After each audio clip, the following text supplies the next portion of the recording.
the city, but I am tired of the same people, of the same things. I want to escape now, to another place now, but with you, 'cause I don't want to be alone. Tell me if you want to follow me now, to follow me. Take me to your arms and never leave me. Don't leave me, boy. Tell me if you want to follow me now, to follow me. Take me to your arms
How you talk that way even about your guy? How you talk that way even about your guy? How you talk that way even about your guy?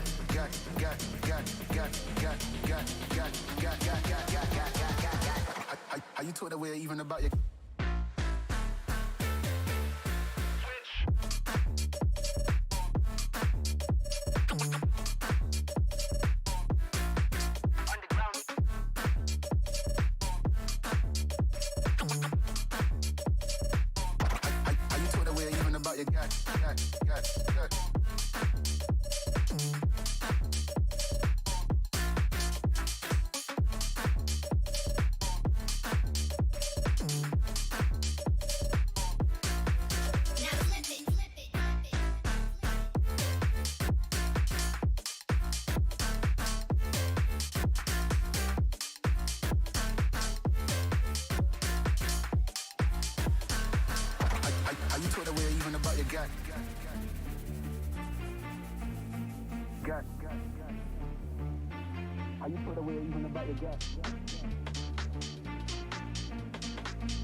How you talk that way even about your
We used to be solid, not falling apart. Things never not okay when you were mine.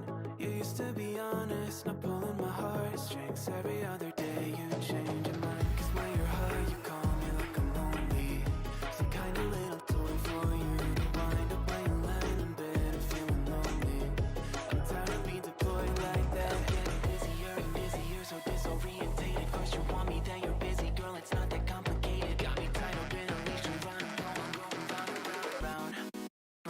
You got me running in a circle. I'm just trying to find my way back to you. What happened to us? Round in a circle. Back where I started, I'm stuck here like glue. You keep me on a loop. I'm just trying to find my way back to you. What happened to us? Round in a circle. Back where I started, I'm stuck here like glue. You keep me on loop.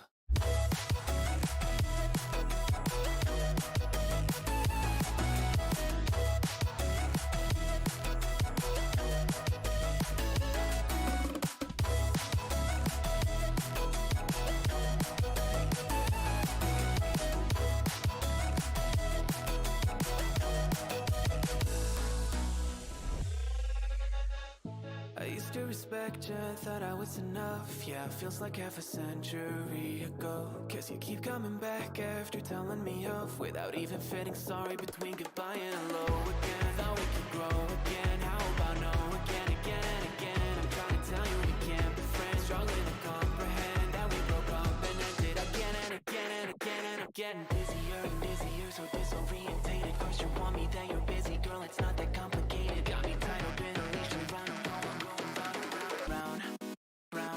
got me running in a circle. I'm just trying to find my way back to you. What happened to us? I'm in a circle. Back where I started, I'm stuck here like glue. You keep me on a loop. I'm just trying to find my way back to you. What happened to us? I'm in a circle. Back where I started, I'm stuck here like glue. You keep me on a loop. Yeah, when you're high, you call me like a movie. Some kind of little toy for you to wind up when you're lying in bed and feeling lonely. I'm tired of being deployed like all I am to you is a pet. You think you own me? I'm nothing but a boy for you to wind up when you wanna pretend to get to know me.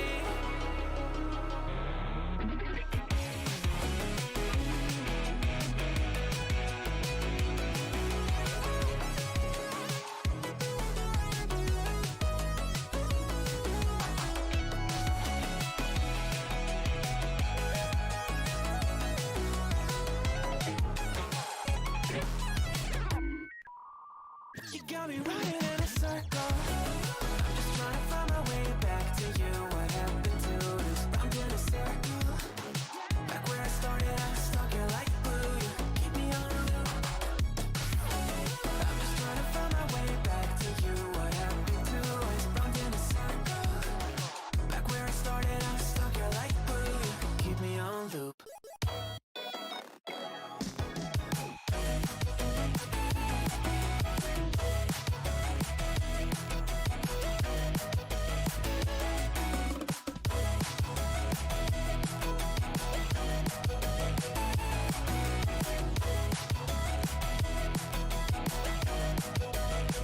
Got me running in a circle.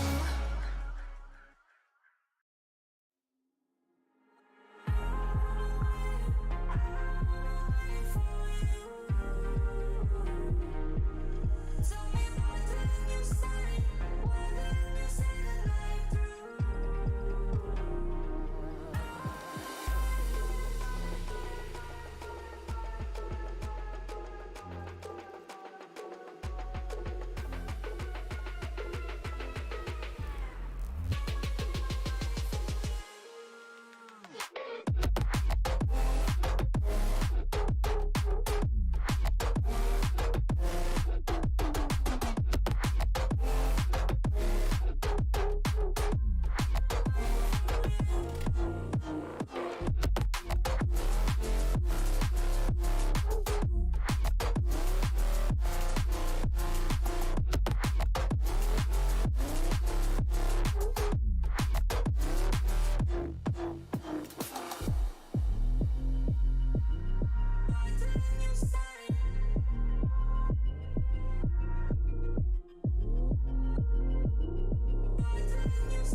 Good evening, ladies and gentlemen. It is time for us to get started with the second half of the season here at the Apollo Racing Club Indycar iRacing Series.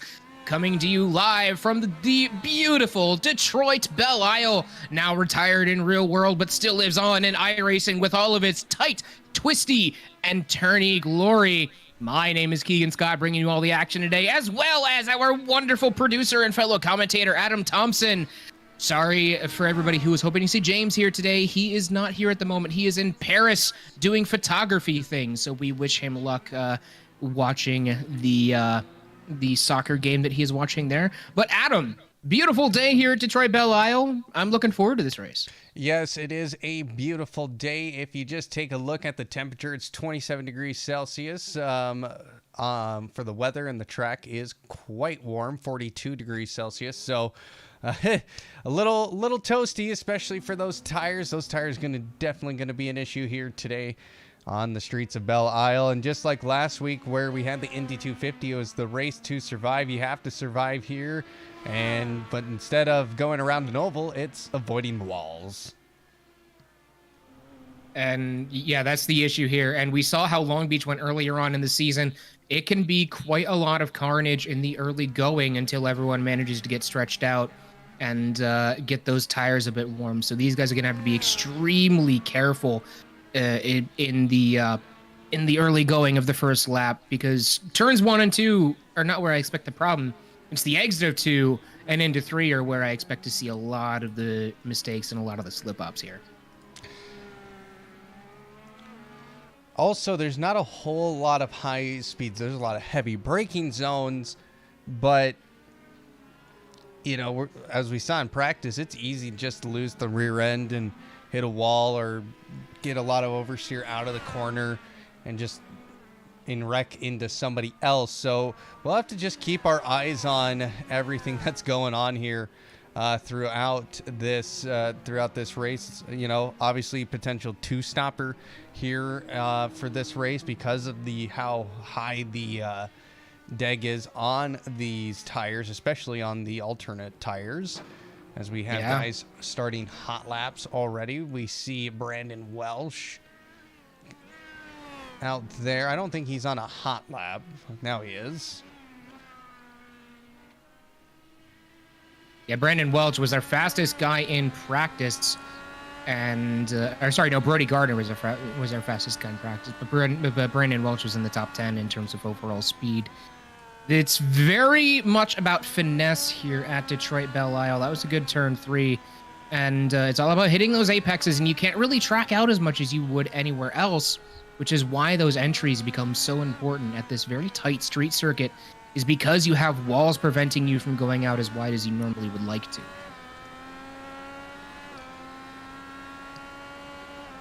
There's a track map here. I apologize.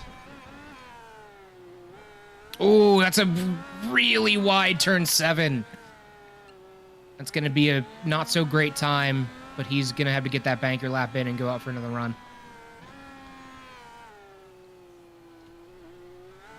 Joseph DuPont's here tonight. We've obviously have seen him in the past as Mark Feeney now putting up a time. Woody Mayhem also putting up another time with a 1:16.3. So now that is the benchmark time as Matthew Rice goes P3 with a 1:20.2.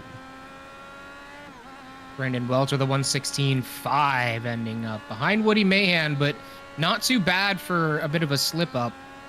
We had guys running in the 1:15.5s earlier. There we go. Joseph DuPont, always fast, but consistency problems. 1:15.59 for his first qual lap. He's going to be looking to keep that up there. Hopefully he won't have to go out for another run if he doesn't want to. But, like I said, the fastest guy in practice has yet to take to the grid, or has yet to take to the track. That was Brody Gardner. Yep, he just is on his out lap now, actually. Andrew Surowick is on a hot lap here as we see Colin Kinser now only 4/10 behind. Our current pole sitter of Joseph DuPont is now Andrew Surowick. Go ahead. I just switched over to him in my view. And he nearly hooked it. I was watching him in practice, and every time I would switch over to his view, he'd either hook it, put it in the wall, or nearly hook it and barely save it. He did it again. My goodness, Andrew. Oh, Andrew. Road courses are not his forte as Brandon Welsh now goes on pole with a 1:15.4. Oh, my goodness. He put in and immediately topped by Joseph DuPont with a 1:15.3. That is an incredible lap. Colin Kinser was fastest through kind of somewhat of a high-speed section of the course. So now he is coming down into the last few turns here, and this is where he's got to put it on now.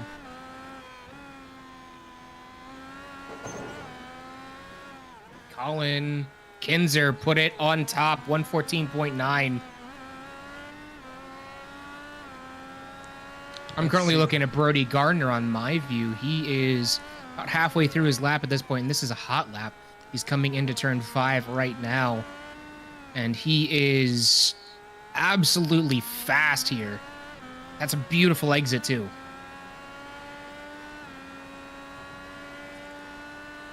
Where can Brody Gardner go now? Can he actually steal pole here? It's currently tied in the championship with Brandon Welch. He's getting so close to those walls on the very edge of control. Every inch he can possibly get, he is finding and taking advantage of. He's looking good to potentially steal this pole away from Colin Kinser, assuming he can finish the lap out clean, but he's gonna have to push it here all the way through, flat to the start-finish line. Brody Gardner, 2 purple sectors as now he comes down to the start-finish line. Where does he come out here? It's gonna be pole. 114.7, 2/10 up on Colin Kinser.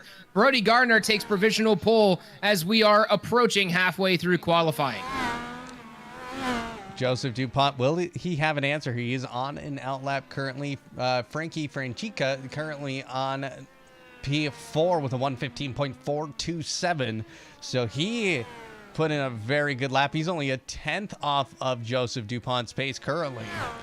And here goes Joseph DuPont starting his hot lap here. Let's go ahead and ride on board with a man who could dominate on not only road courses, but particularly street courses. He's very, very quick. He wrecked out of the lead at Long Beach, unfortunately. So he is looking to maybe redeem himself. No. Won't be this lap. Nope. And he's probably just going to... He might take the tow here? No, he's going to ride it out and try and keep these tires for another lap. Andrew Serwick, P8 now. He's got to find a lot more time than that. Just on the edge of 116s, looking to try and break into the 115s. He's been having a lot of it. I just did it again. We just did it again. Okay, so we can't look at Andrew at all. We can't even click on his name, apparently, or apparently he wrecks here. Woody Mayhem out on a hot lap. He's somebody who can definitely has been very quick, has been very consistent, especially as of recent. Just the last couple of races for him, he's been performing quite well. So look for him to maybe be in that top 5 before qualifying's over here. And just taking a look at Woody's most recent results, outside of the ovals, he's been really, really solid on these road courses. It's just been keeping it straight, keeping it consistent. I mean, sure, he's not the fastest guy on the track, but he's been putting in really consistent high top 10s, in the top 5s even. Lap traffic in the way of Mayhem as now he's coming in pretty much to the end of the lap here.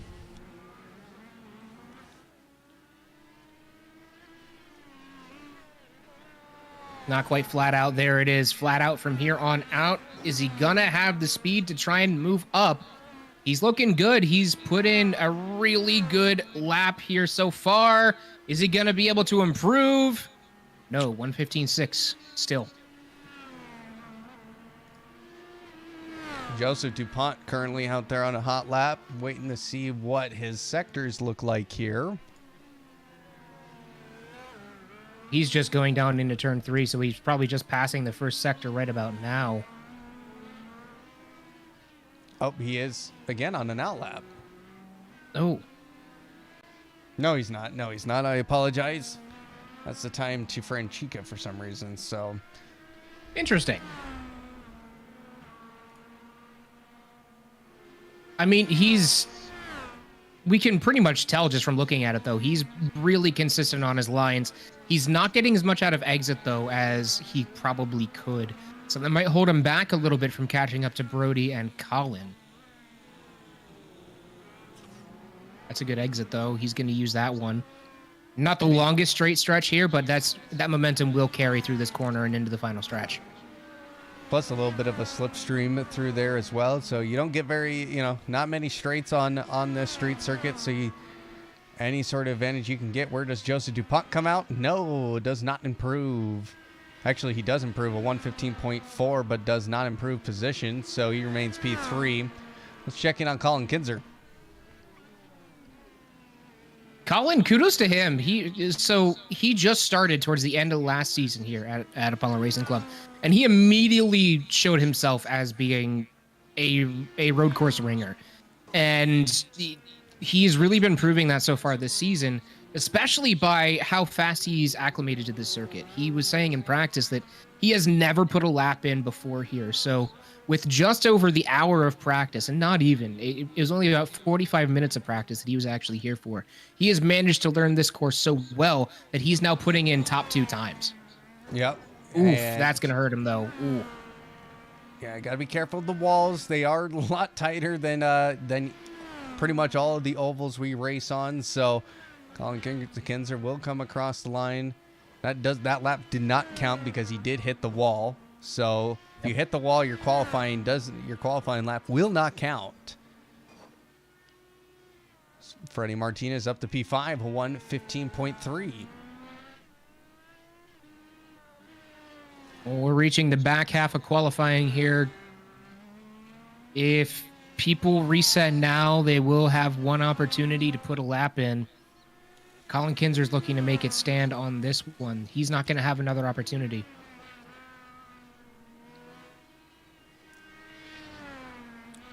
Meanwhile, looking at Andrew Serowick on stream here, everybody. Hopefully he doesn't wreck out this time. I just switched to his view. Is he going to bin it in turn 3? Please don't do it this time, Andrew. That's a really shallow entry, though, and he's struggling to keep a hold of it on the exit of the corner. But he does. Turn 4, though, he's been struggling at. It's been 4, 7, and 11 for him. Oh, my goodness, and there he goes. Oh, no. There we go. Well, Brody Gardner improves on his time, a 114.6. What an absolute stonking lap there. That Animal. Wow. 0.3 quicker than Colin Kinser currently, and that makes him 0.6 quicker than Joseph DuPont. So things are coming together here for our championship leader. Look at how smooth he is through these corners. It's just smooth turns of the wheel, using every inch of the track, even going up to the walls and everything. He rubbed the wall a little bit there, but I don't think that was hard enough to get a 0x. So he's still probably fine for this lap. Otherwise, he would have probably already binned it. Ooh, that's a little bit close on the right there. And a little bit of a slide into 7. That might be the end of his lap. Oh, and that will definitely be the end of his lap. Oh, and he had another purple sector in there. So he was improving just slightly, but just had a little bit too much heat coming into, what do they call that? Turn 8? Yeah, turn 8 and 9. So he does have the opportunity to get back around for a lap here. Look at Woody Mayhem now. P4, 115.2. Wow. Like I said, definitely somebody who could be in the top 5, and he puts in a nice lap there to get himself just above Joseph DuPont as Peyton Schofield goes with a 115.1. Joseph DuPont has elected to stay in the pits. Oh, he's coming out now. But I think he might be a little bit behind. Oh, got to be careful there of whoever that was. Oh, yeah. He's not going to have the opportunity to get back around at this point. Yep. He is done. So he is going to start P5, maybe even drop more positions from that, as now Freddie Martinez comes across the line, does not improve. He can improve on this lap, though. He has started it before the 15-minute mark. Anybody who's still out on track is going to have the opportunity to put a lap in, assuming they are coming back around. Joseph DuPont is not one of those people. Woody Mayhem's in the pits as well. Peyton Schofield's hung it up as well.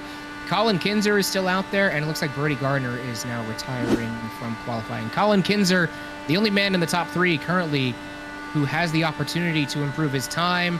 He's coming back around to the start-finish line now on the flying straight towards it. Will have the opportunity to put another lap in if he should so choose. Can't improve his spot. Not on that lap, at least, but he's going to be putting this in.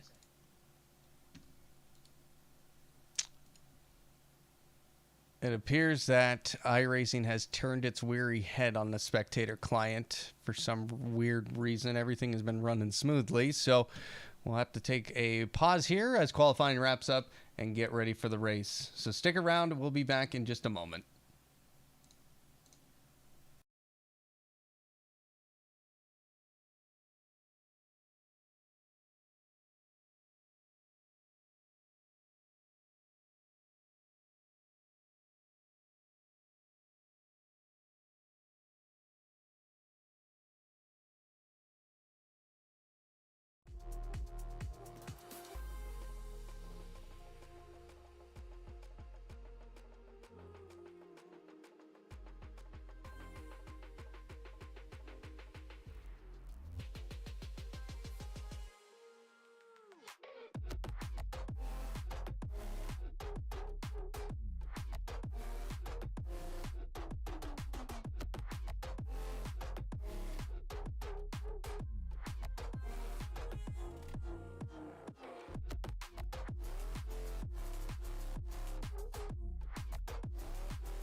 All right, everybody, welcome back. Sorry about that minor technical hiccup, but we are back on the grid here. We have had qualifying finish up. Brody Gardner was able to keep pole position. Colin Kinser was the second fastest in qualifying. Peyton Schofield in third. Woody Mayhem bringing up fourth place and finishing off the second row. Joseph DuPont rounds out the top five.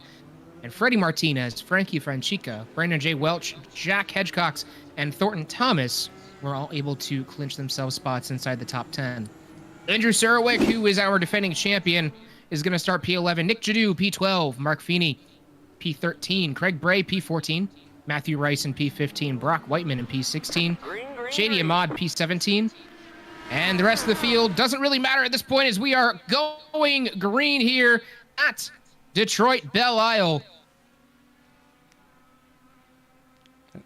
Oh my goodness, my iRacing's lagging a little bit. Brody Gardner is going to take off to a very quick lead here, but behind him is a little bit of chaos. Turn 3, haven't seen anybody go off yet. Looks like mostly clean through there. Yes, everyone is going to manage to negotiate their way through. No incredible bunch ups on the first lap, like first lap and first couple corners like we saw at Long Beach. You can see here as we saw Jack Hedgecox and Brandon Welsh, and I think that was Frankie Franchica that was going 3 wide here on this narrow street circuit of Belle Isle. So a lot of racing already happening very early as we see ahead here as Andrew Surwick was trying to get by Jack Hedgecox, now in 10th place. He's starting on the red primaries tires, red alternate tires. So he is probably going to try and, what are we thinking here? A one stop if he's starting on the reds? I mean, you got to think that, right? If you're starting on the red, you are probably taking the one stop option. That's just going to be the faster way to do it. And we were discussing ahead of time if there would be, was that Joseph DuPont into the barriers in, what is that, turn 11? Oh my, we have had a massive shunt here. So let's take a look at Joseph DuPont. What has happened to our road warrior here? Just comes into the turn just a little bit too hot and ends up just putting it into the wall. And then something happened behind Joseph DuPont with Austin Armstrong. There's a number of people coming into the pits as well that were not pitting for damage. I think there's a couple of people who decided to take the 2-stop option as well. But sorry, I'm steering away from the wreck there. That was Austin Armstrong binning it and collecting a few people as well. Yeah, so Eric, that's going to be a tough rebound for them. Oliva and Ahmad also involved in that accident as well. So I believe we've also had Matthew Rice already pit for tire change. So he started on the reds and flipped over to the primaries, and he's looking at probably one stop from here. So he might be doing the 2-stop strategy. He put he put a lap in on the reds, so he's good to go there, I think. Yes, so the rule is that you do have to do at least one full lap on the alternate tire.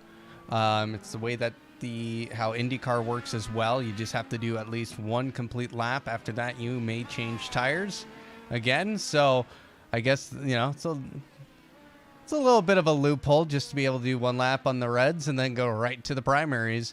So yeah, honestly, that's a good way to do it, as well as you get out of all the congestion in the early part of the race. You have clean air. Oh, that might just be overall faster. Ooh, is that Freddie Martinez? Yep, Freddie Martinez just losing the rear and 7. This turn's going to catch a lot of people out because a lot of people, the way that it looks out on track, he actually takes the toe, it looks wider than you think it is. It looks wider than it really actually is. And even in GT3 racing on iRacing, it catches me out all the time. I think I can take that corner faster than what it can really take. Especially because of how sloped the exit wall is, where it kind of looks like you can take a lot more than you actually can. And you can't actually take all that much on the exit. So it's just one of those things where it just catches you way off guard very quickly. Ooh! Who was that? It was Brock Whiteman, I think?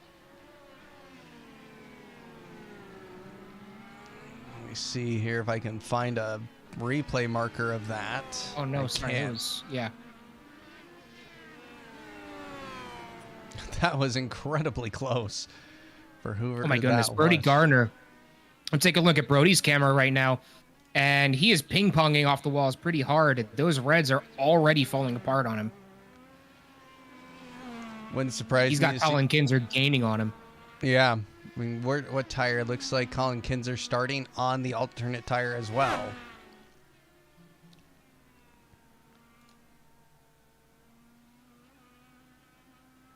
It's all going to be this race about keep that car straight, keep the damage mitigated, and just try and stay as consistent as possible. Oh, Joseph DuPont has just had a crash. And I would not be surprised if he just disconnected after that. Yep, he's gone. Yep. Let's take a look at Joseph DuPont here. Oh, tipped the wall and just banged it again. Turn 3.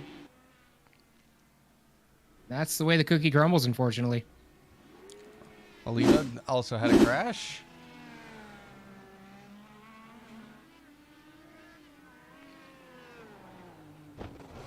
Oh, just right into the barrier. Turn 4. Sorry, 5. And we now getting word of another accident of Freddie Martinez. This is the exit of 6. Yep, that bump will do it to you every time. Luckily, it looks like he was able to... Oh, my goodness! I almost spoke too soon there, but it looks like he was able to get it straightened out and point in the right direction eventually. Oh! Shady. Brody Gardner off track! Oh, no. It's passed by Colin Kinser and Peyton Schofield as Brody Gardner went over, just overran it in turn 3. He's going to lose a lead and another spot. He's going to have to come in eventually. Those tires definitely wearing thin now. Those reds are not looking comfy for anybody. It's looking like they are going to have to go for the 2-stop strategy here because those reds are just so slow if you want to keep it safe.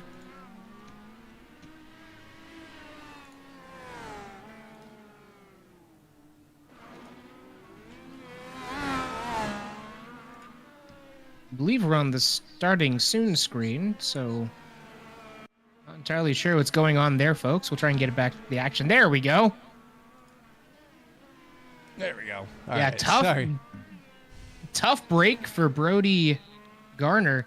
Colin Kinser's in the pit lane. He's going to go and take the opportunity to dip in for some fresh primary tires and get back out there full of fuel.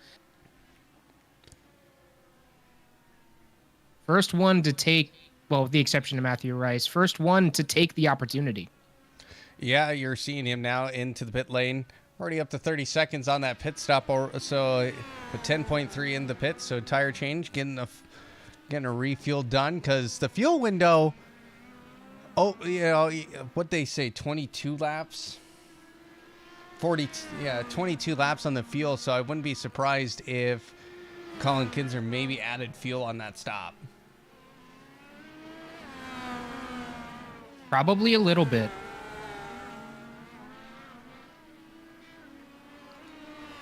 Did Colin start on the primaries or on the alternates? Colin Kinser? Yeah. Yeah, he was on the alts.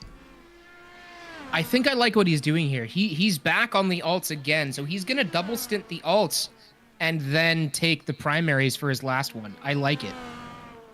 He's like, if I'm going to 2-stop, I'm going to do it the faster way. Seeing guys now coming into the pit lane. Looks like Brock Whiteman is in there and Rick. Who is that? I can't even remember who that is. Matthew Rice? Oh, yeah, Rice.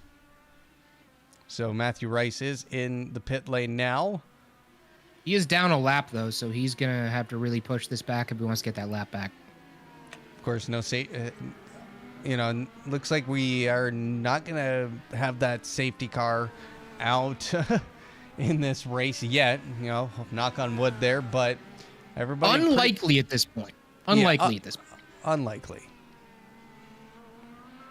And we've had Oh my goodness, Peyton Schofield, our leader, is off and damaged at turn 3 and 4. Or sorry, no, excuse me, that's turn 7. He hit that wall hard. He has lost his left front wing. That's going to pass the lead back to Brody Gardner, but the effective lead still in the hands. Oh yeah, just overdrove that turn 7.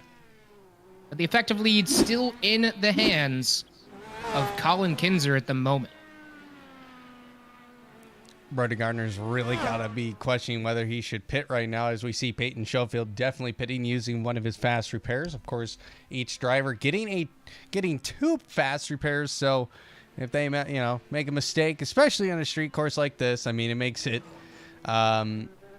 those two fast repairs become even more valuable. So you want to, if you have to use them, use them. But if you can avoid it, avoid it. It's always slower to take the repair. Brody Gardner getting ready to lap John Krauser here, starting to catch the back of the field. John's not going to fight him, lets him by. Let's see. Charles Bertrand up 13 positions here so far. Now he's chasing down Brandon Welsh. Brandon Welsh is also tied for the lead of the championship with Brody Gardner. So Brandon Welsh, he's going to try and push himself up the field if he wants to be close here. I mean, we're halfway through the season, and how many points did you say, Keegan, we're far apart? So the top 6 are only separated by 39 points, and being only halfway through the season, that's a drop in the bucket here. That can change in 1 or 2 races. So these guys still have to be on the top of their game, because everybody of the top 6 and even down to, I think mathematically, I don't think there's anyone who's out of this championship yet. But honestly, realistically, even the top 10, all of them have an opportunity to get back up here. And this is when it counts. You can see Charles Bertrand on the alternate tires. I think those are fresh as well. No, they are not. The more Brandon can hold him up here, the better. Yeah. So in that top 5, of course, some guys have already pitted, like Colin Kinser and Peyton Schofield. They have all pitted once already. So, and what lap do you really have to get to on these alternate tires to go on primaries? Oh. On these primaries, you can probably do the full 22 lap fuel stint. Yeah. So, I mean, like, the alternates, that's where it gets kind of tricky. I wouldn't want to do more than 10 on them. We still see our race leader still using the alternate tires, as now we're seeing, I think that's Thornton Thomas. He has had a spin. So a lot of people. Oh my goodness! Yeah, he's going to spear off into the pits too. See what happened here.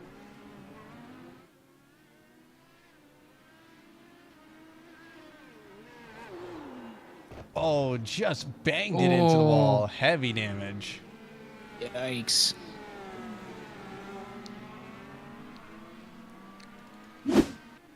Nick Jadoud has had an off as well. Colin Kinser has had an accident as well. Front wing gone.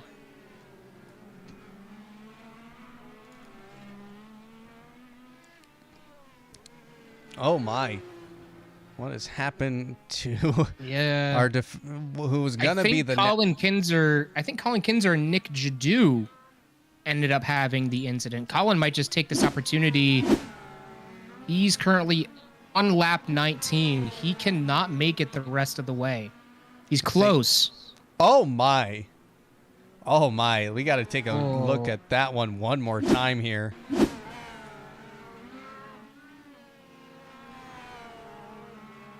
You can see he's gotten real close and just into him. It was just a matter of a miscommunication between a lapped car and a car trying to get by him.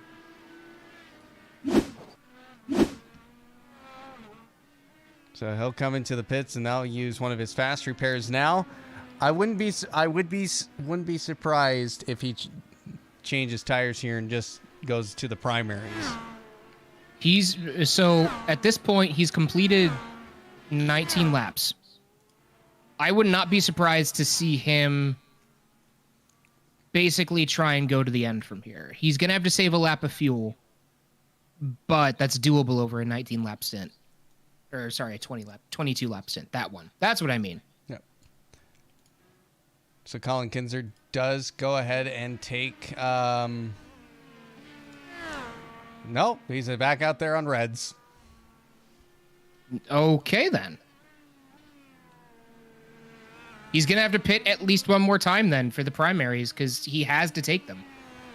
Yeah, according to the timing screens here, they say he's on primaries, but I'm like, I don't know if you see that on your end, but those are definitely red tires. Yeah, I'm looking in sim at the moment, and those are very red. Those are distinctly red tires.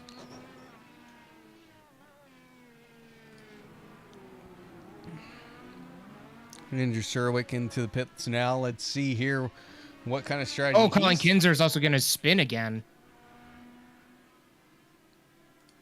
I was just watching him, but yeah, he just had a little bit of a spin there. Able to recover, didn't hit anything, so good for him there.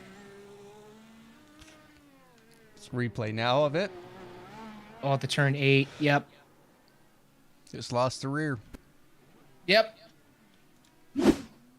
Cold tires, that'll do that to you.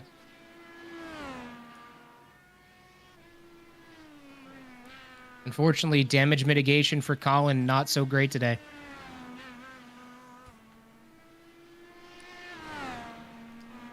And this is giving Brody Gardner such a chance now, because if you look at the gaps of how far they are from each other now, it's quite massive. So Brody Gardner, if he pits, he probably will come out leading this race after if he pits before Jack Charles and Brandon Welsh. Can we see the pits for these guys? See who has pitted yet or who has pitted and who hasn't? Because I'm not sure if Jack Hedgecox has pitted at all. No. Gardner, Hedgecox, Bertrand, and Welch, none of them have pitted, as well as Bray and Franchica. None of them have taken a pit yet.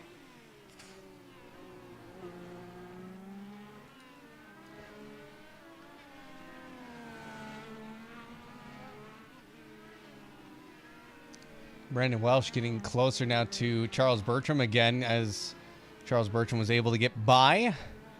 But again, Brandon Welsh is on the primary tire, I should point out. So he's going to go long here, and he'll switch to the reds. So he's definitely locked in on a 2-stop here, unless he can save a couple of laps of fuel. But that's a lot of fuel to save in a short amount of time here.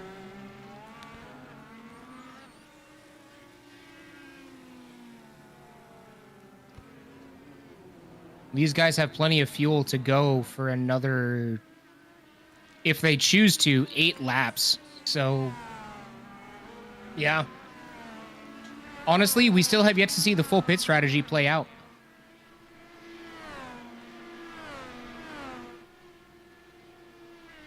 Also, when I was doing my lap count, I was looking at the practice laps, so my math was very wrong.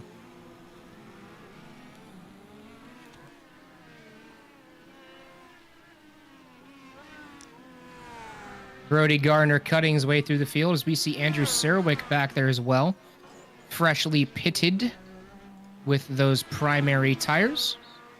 He's getting closer to DeAndre Young, who's currently up 12 positions, and he is he is not pitted as well. So Andrew Serwick is going to like this. He is looking for a good result here after losing the championship lead. Again, in our championship right now, Brody Gardner and Brandon Welsh currently tied with 191 points, while Andrew Serwick sits in third with 177.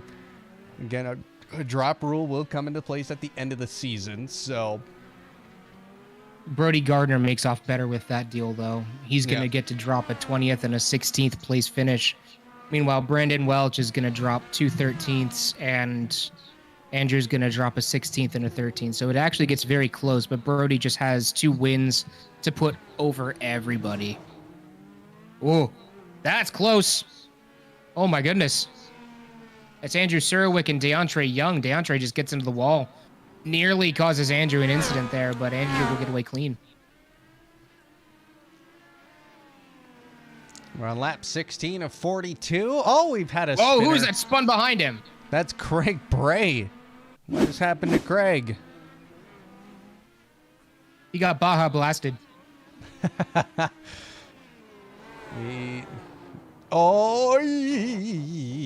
That was close. He did.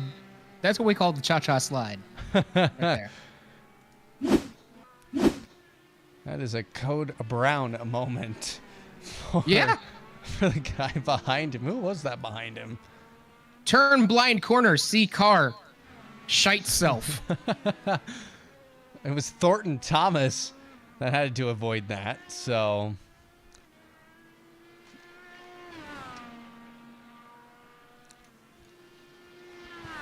So DeAndre... Thornton Thomas. Go ahead. Sorry, go ahead. No, go ahead. I was just going to... Thornton Thomas is cutting his way back up through the field after he had an unfortunate incident earlier.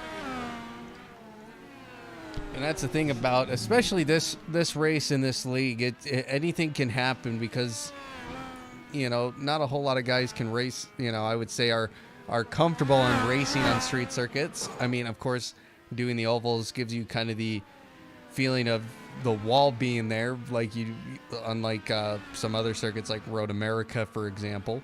So pretty much anything can happen, especially on a course like this. I mean, we saw in Long Beach just how many guys just got caught out and just were taking corners too hard and putting themselves in the wall, and or just making a mistake, damaging the front wing, and just by missing a braking point or two. So it's anything can happen here. So I mean, Brody Gardner's already had one spin from the race lead, and he's now 21 seconds in front again of Jack Hedgecox, who has not pitted with Brody Gardner. Yeah, Brody Gardner 100% on the one-stop strategy here. But you can bet as soon as that lap 20 comes around, he is going to be in that pit as fast as possible because he does not look comfy on these red tires.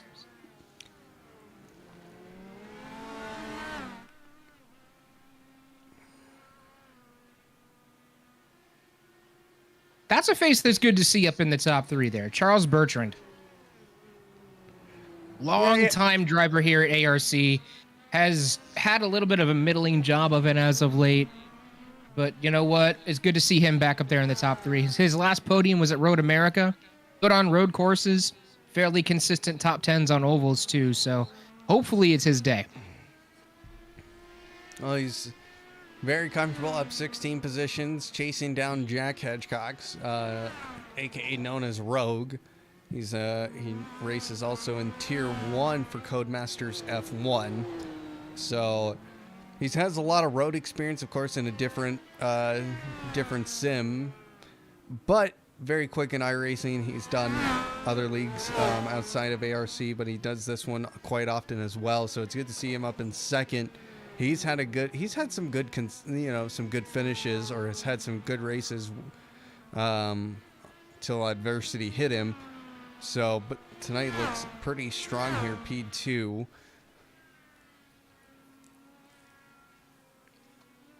That gap between him and Jack Hedgecox getting wider, actually.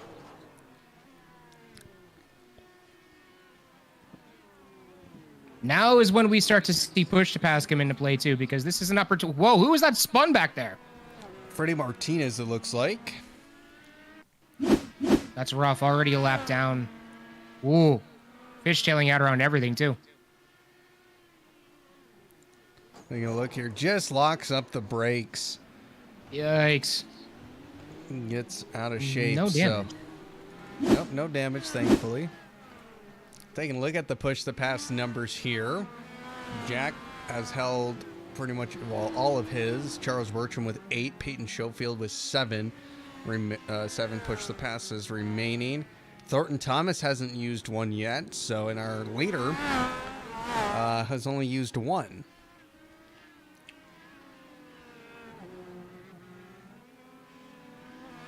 That's going to be critical for Brody later on in the race.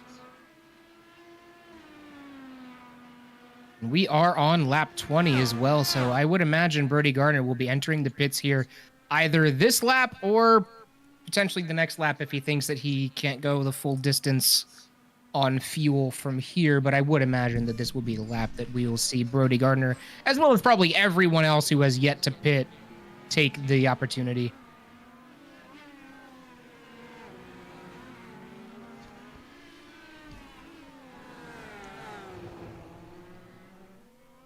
Jack. Oh my goodness, that's another Code Brown moment. Oh my lord. And who was that? Brings Charles Bertrand right up behind him, too. That was Mark Harrison. Let's take a look here. On for the pass, going into 7. Charles Bertrand has the inside. On the old Reds, though, he's not able to keep it with him. Jack Hedgecox is going to get the better of it. And is now able to put about half a second over his competition. So Charles Bertrand looked for it there going into 7, had a clean entry, but just with those old Reds could not handle staying next to Jack Hedgecox. And here is where they will probably take the pit if either one hasn't pitted yet. I haven't been tracking that fully. Neither one's going to pop in. Brody Gardner hasn't popped in this lap either as well. So expect to see him this next time by. That was a great defense there by Jack Hedgecox. Want to go back to a couple of moments just right before that. Mark Harrison giving them a little bit of a scare between the two here. Kind of why we had a battle. Just slams it into the wall, and that gives Charles Bertram a chance there at the beginning. Woody Mayhem also having some issues just a few moments ago.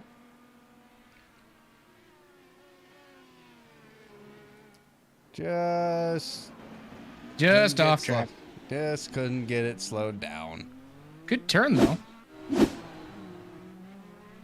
Brody Gardner staying out as well.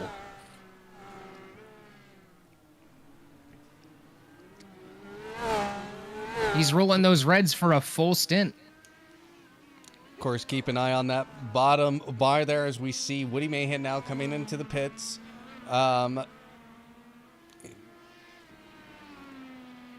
He will more likely try and go to the end. Yeah, everyone who pits from here is going to go to the end, absolutely. Unless they're on the two-stop strategy, in which case they might not.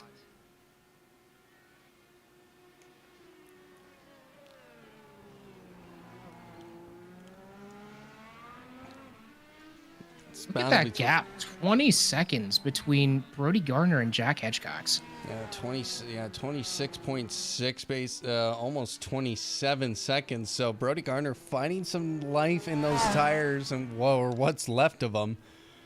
Yeah, he's really pushing here. He wants this win, and right now, if he was to canvas at this point, he better pit now because he doesn't have another lap of fuel in him. There he goes, Brody Gardner pitting for fuel to the end. And if he can keep it straight at this point, he's got it. And I think Charles Bertrand will join him as well as Hedgecock and Bertrand will probably take the pit. Yeah, they'll have to. So Jack Hedgecock's just nearly got squirrely there. Brandon Welch 7 seconds behind those two. So Brody Gardner's going to come out in the race lead. So that... Wait, Jack Hedgecox did not take the pit. Does he have enough fuel to make it back around?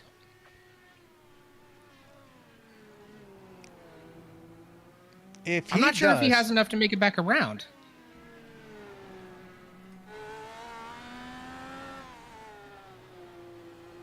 Charles Bertrand did take the pit. He is on pit exit right now.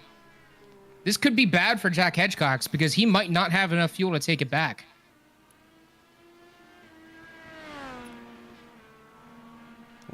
Unless he was just saving, which I could see him doing.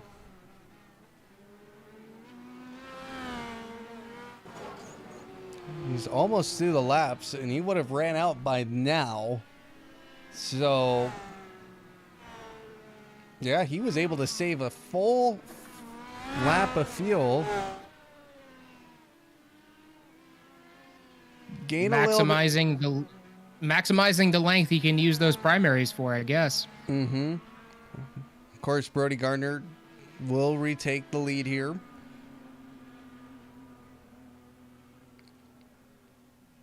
He is going to put up distance. Brandon Welch coming into the pits as well. Peyton Schofield will inherit that second place almost by default. But he's going to have to pit pretty soon as well. Yep. He is on 6 push to pass laps left. Schofield's on 15-lap-old tires.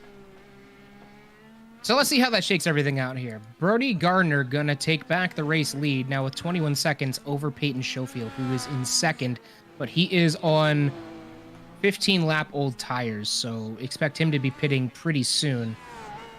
Third place just took the pit. Charles Bertrand actually just got by Jack Hedgecox there. They've been battling for a while.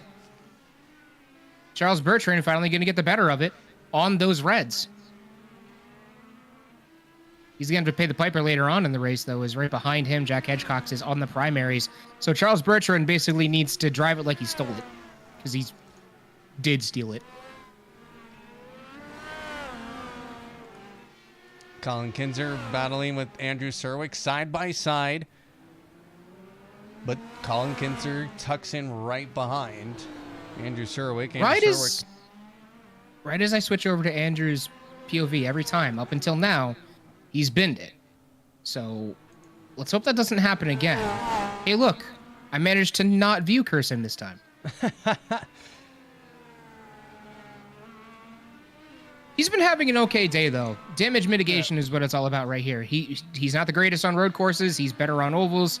So I think he'd be happy coming out with a P7 or P8 finish here. Here they come down into turn 3. Colin Kinser using that push to pass. Same with Andrew Serwick, as now heavy braking into turn 3. Nothing doing yet for Colin Kinser.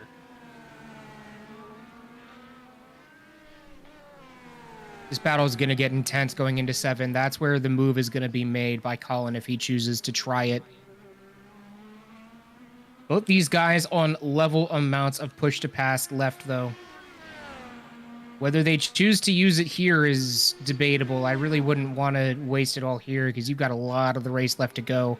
Colin Kinser overdrives it a little bit, going to lose a little bit of time, but both drivers mostly mistake-free. This is really paying off for Andrew here as Colin is on those reds and is going to have to pit here soon.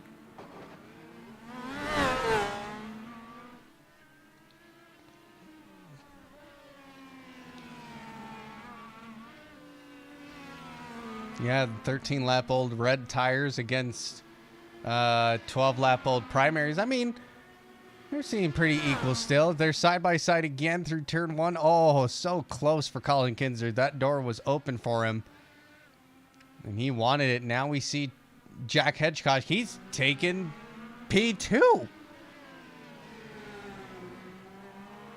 It's Peyton Schofield pitted.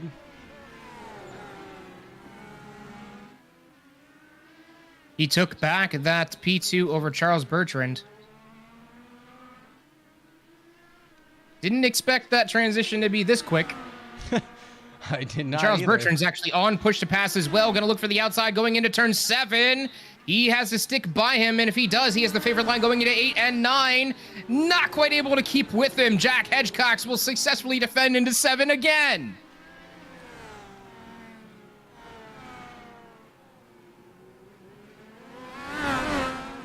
You can just see Charles Bertram. He is trying so hard to get by the likes of Jack Hedgecox, but Jack Hedgecox is doing everything here that he has to do, defending very well, and that is just good, clean racing as well for the two of them. I mean, that's what you want to see. Nobody getting too close, nobody hitting each other, so... And Colin Kinser right on the tail as well of Andrew Serwick still. This battle rages on. This is for the 6th spot. Both of them will probably pit at the same time on these since they're different strategies. But Serwick... That wouldn't surprise me. I mean, Serwick pitted a lap later, but even considering that, they'll probably pit at the same time. Or maybe it'll just be Andrew peels in, Colin follows him.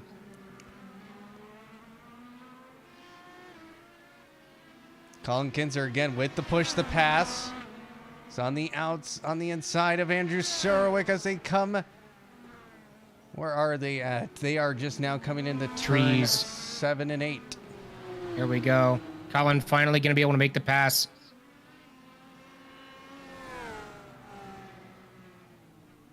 Colin, a much more talented road racer, is able to use those dead reds to their best use possible.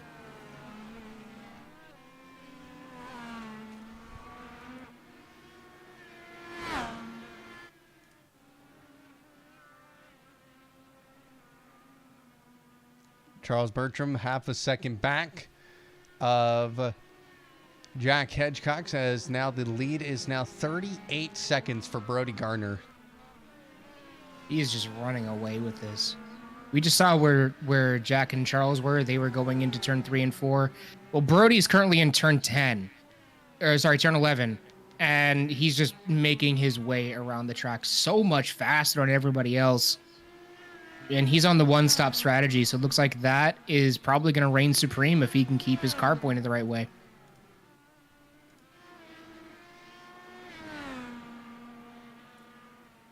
Andrew Serowick as well. Like I said, I think he's going to be happy with a P7 finish.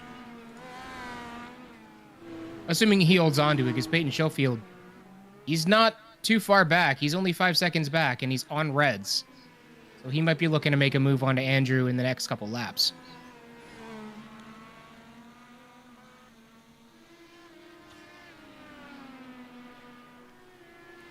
Charles Bertram, he is pushing everything here, but he's wearing out those tires. So he's got to find, just got to calm down just a little bit so he doesn't have massive issues here in the midpoint of the race. Colin Kinser, I honestly don't see a way Charles gets the spot back. No. I think it's going to end up sticking with Jack. Charles's tires are just going to get worse and worse from here. Jack's, obviously, they're going to get worse, but not nearly at the same level that Charles's will. And not to mention 3 less push to pass uses. Yeah, I see Jack Hedgecock keeping that position. Unless he mucks up, of course. Well, we have seen that here before. Thornton Thomas close to Andrew Serwick. Actually, Andrew Serwick was able to get by Thornton Thomas. Yeah, it was the lapper, I think. Yeah, Thornton Thomas currently... He's P7. Oh, never mind. He's P5. Well, P7 now.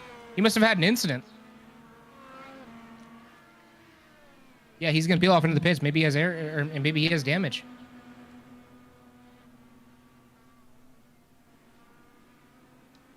We'll bump Andrew up to P6. I'm sure he'll take it. Yeah. Well, I mean, wouldn't be surprised if we're seeing the two-stoppers try and pit now. Andrew's running an interesting strategy. He split his alternate tires, and then he ran primaries on his mid stint for 22 laps, and then he's going to on alts again probably in his 3rd stint. Yep, I could see that.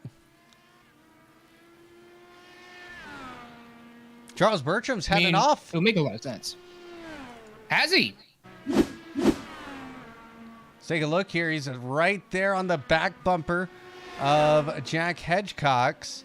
Gets on the inside, locks up. Oh, yep. And then Brendan Welsh right behind him slams it into the wall. We can see the two our battle for second raging on in front of Brandon Welsh. Brandon Welsh coming into the corner just a little bit too hot into turn 7.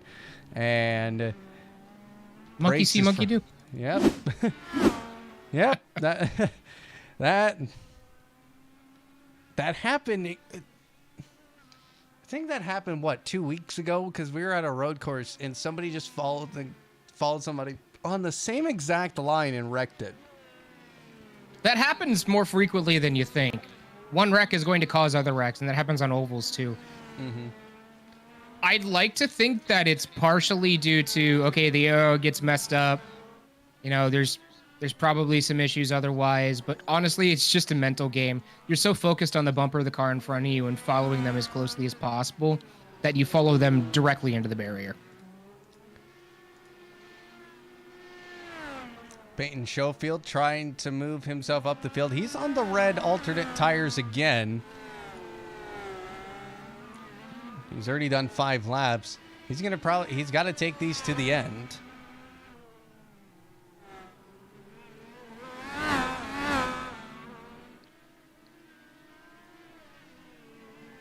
Pretty sure we just had another incident as well. Nick Jadu taking out Thornton Thomas, actually. We want to go back and take a look at that. That sucks for Thornton as he was running in P9.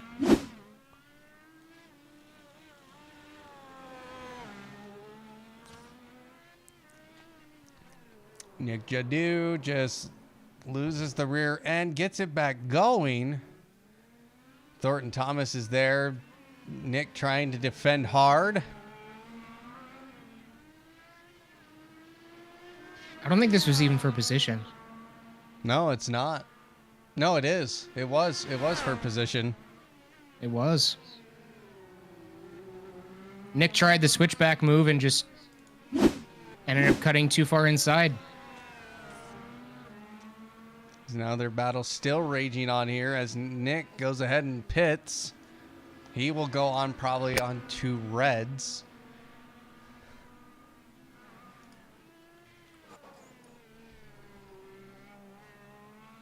Meanwhile, up at the front of the field, Brody Gardner still an absolutely dominant day. 41.2 seconds. He doesn't have to worry about anything. He has no pressure. Let's see. We're coming up on 10 laps to go this time by. He can just cruise at this point. Yep. Just going to see here if I could find a fastest lap here. Let's see.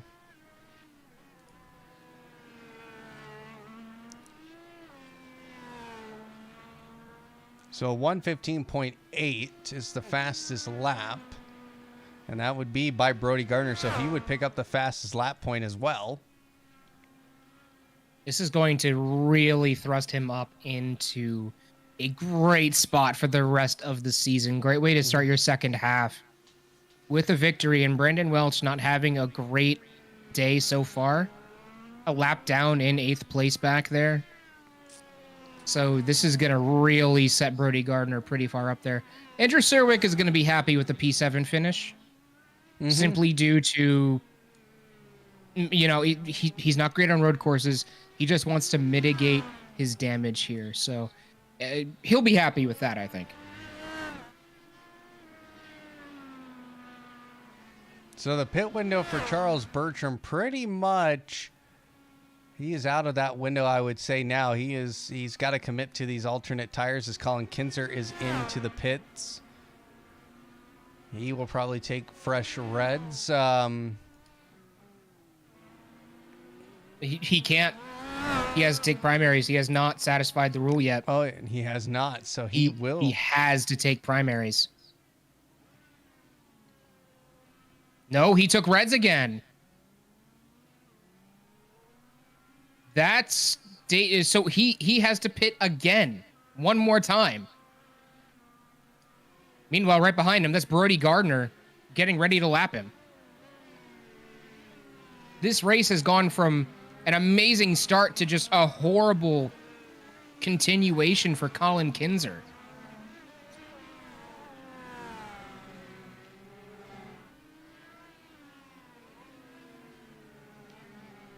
Unless he started on primaries and I didn't notice.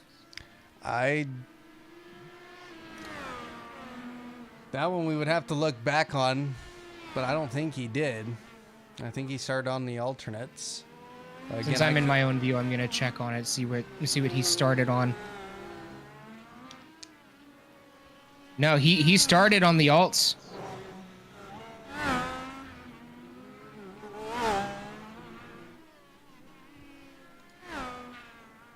Jack Hedgecott, he's into the pits. That will promote Charles Bertram in the P2.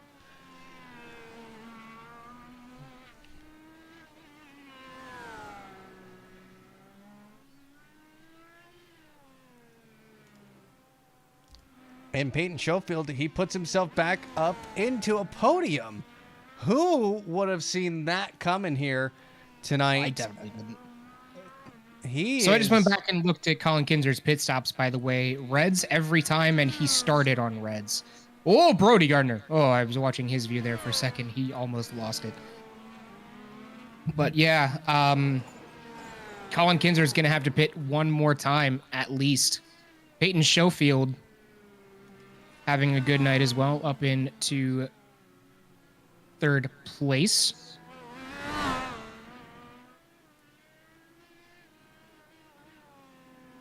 After having early issues. And this man is probably the most unfortunate man alive right now.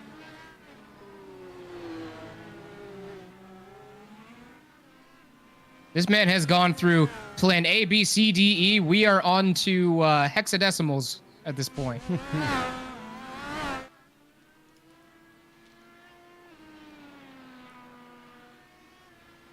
Colin Kinser, he's still in P5. I mean, but if he has not pitted for a primary set of tires, he will pick up a disqualification.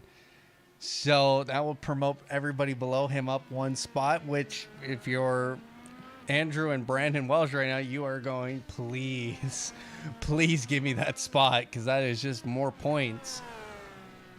Please forget the tire rule. Please forget the tire rule.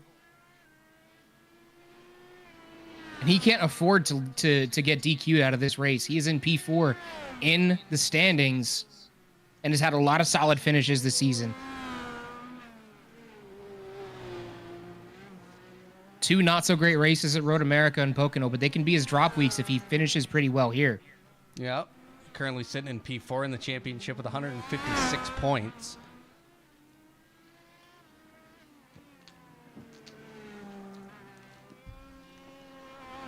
But we're on the final stages here, and doesn't seem like 5 to go this time by.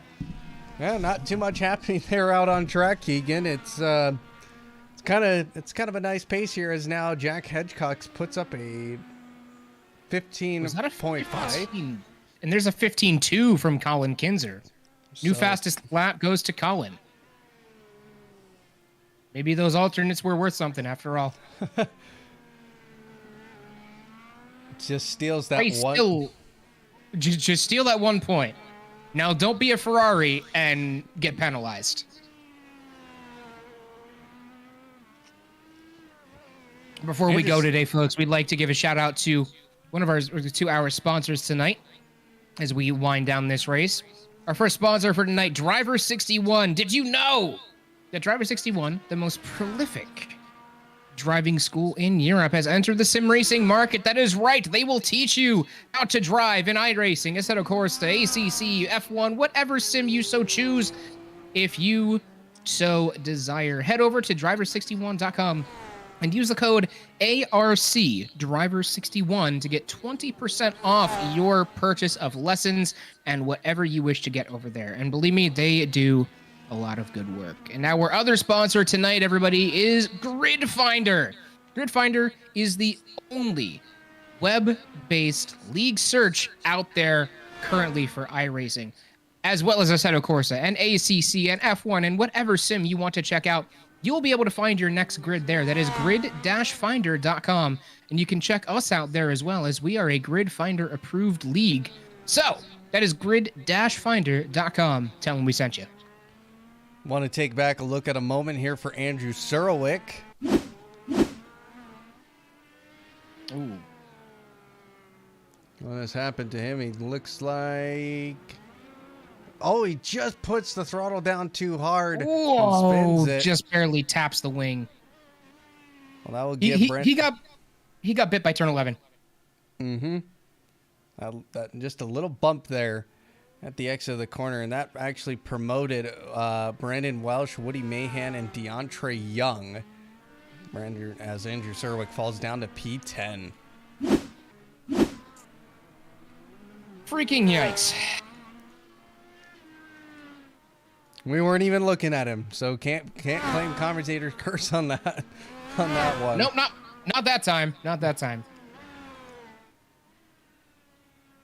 But not too many battles now happening across the field. I'm still focused in on Colin Kinser here though, because he has to pit. So I'm wondering when he's going to do that.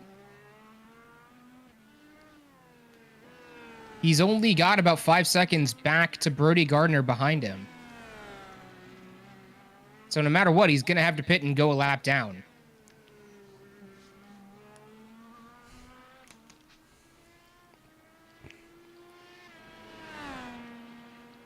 We'll keep an eye on Colin Kinser for the time being here as Brandon Welsh getting closer. Actually, we finally have a little bit of a battle happening here between Brandon Welsh and Frankie Franchica.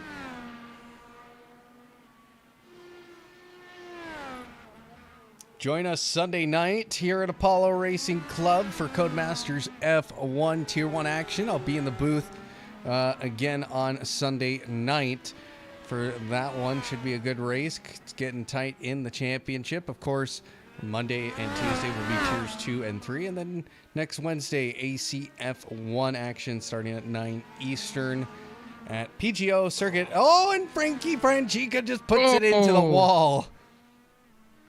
Brandon, you know what? Sometimes you just can't handle the pressure of the guy behind you. Andrew Serwick has had another crash. Goodness. Let's take a look. He's going into turn 8. Him in that turn 7-8 complex, man. That's not. Oh! Oh man, that is just. Yikes. Man, Andrew is just taking a beating today. Frankie Franchica one more time, just a little too hot out of the corner and puts it in the wall.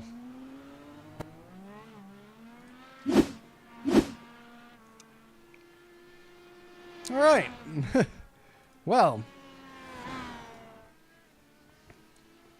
I think Andrew just was involved in another one. Yeah, he was. Andrew just involved in another incident with Jack Hedgecox.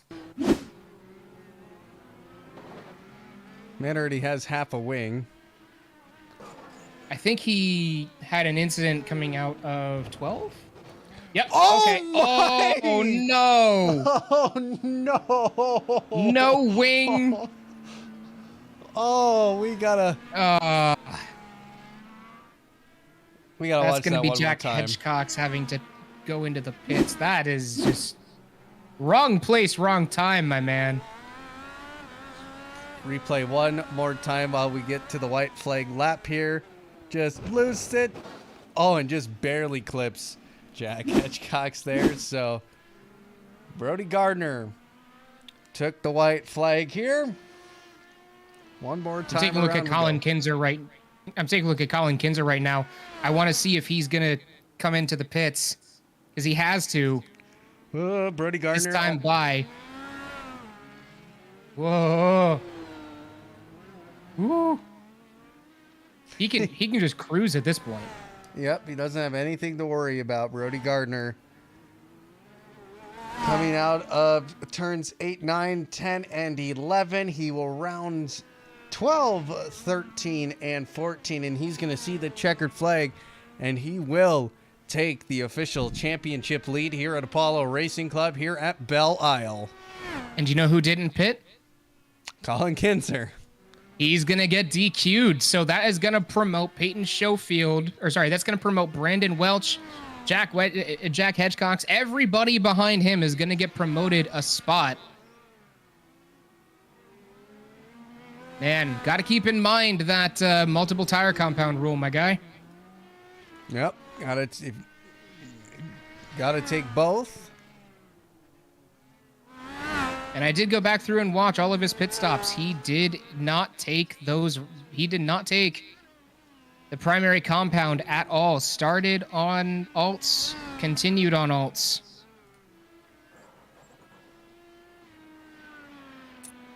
Charles Bertrand crosses the line in P2. Peyton Schofield coming through turn 12 now. He'll get a podium here.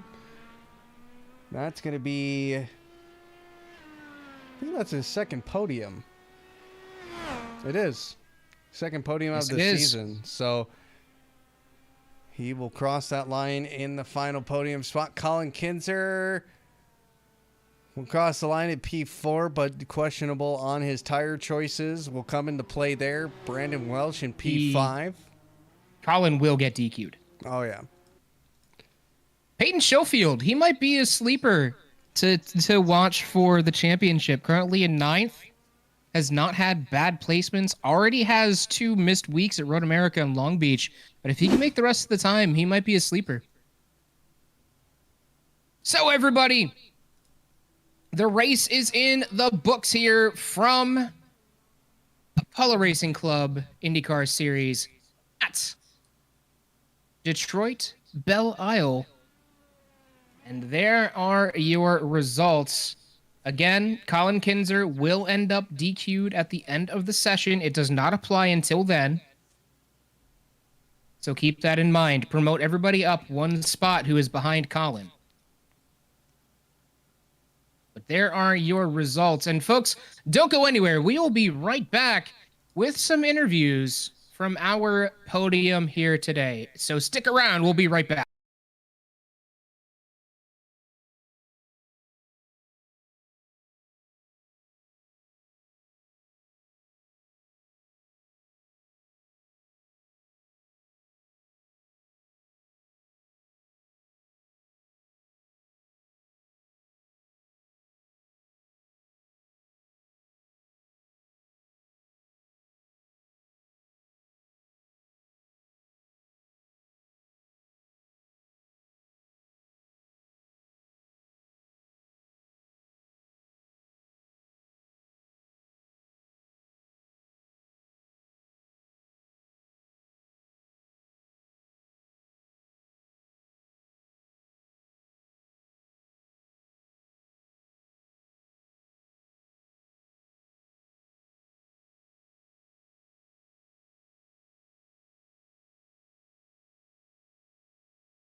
Welcome back, everybody, to Driver Interviews. We are here with our 3rd place finisher tonight. It is Peyton Schofield. Congratulations on your 2nd podium of the season. How are you feeling?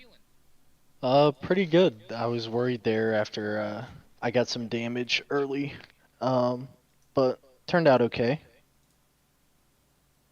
Yeah, we saw that early incident, and it's really great that you were able to recover from that one. You were only about 13 seconds ahead of Brody at the end there, but it doesn't matter. You managed to put it on the podium anyway. So we had just talked about, you've already had 2 missed weeks so far this season. Are you planning on being able to make the rest of the weeks? I am. Hopefully, I should be able to make every Thursday. So what you're telling me is there's a chance. yeah, there is a chance. I told everybody out there that you might be a dark horse for the championship if you are able to make the rest of the weeks, because you get to drop those 2, and you've had, what, 9th, 11th, 3rd, 9th, 3rd now? Yep. So it's been quite a season for you so far in the early going. Yep. Gonna need a few wins, but we'll see. So what was your strategy for tonight? What did you going into it? And did you make any adjustments along the way? So I did. I started on the alternate, because the 2 guys in front of me, Colin and Brody, I think it was, started on the alternate, and they kind of pulled away regardless. But I figured, I could keep up with them, and then when that wasn't the case and I got damaged, I went to primaries immediately. And then I think it was like right at the end of, or almost to the end of the stint. I decided last second to go to primary, so I pit about 4 laps before I would have to go on alternates, and was able to just hold on to the end. Well, glad you were able to keep it together for the rest of that time. And do you have anything you want to say before we let you go celebrate your podium tonight? No, I think I'm good. It was a good race. I'm happy about it. We'll see what happens next week. All right. Well, thank you very much, Peyton. Go enjoy your podium, man. Thank you. All right, and now we unfortunately do not have Charles Bertrand here with us. He has already gone off to celebrate his runner-up tonight, but we are here now with our winner tonight, Brody Gardner. Pretty lonely race for you, wasn't it? Yeah, got a good start. Kind of had like a technical issue with my windows for a second there, so like I went deep in I think turn 3.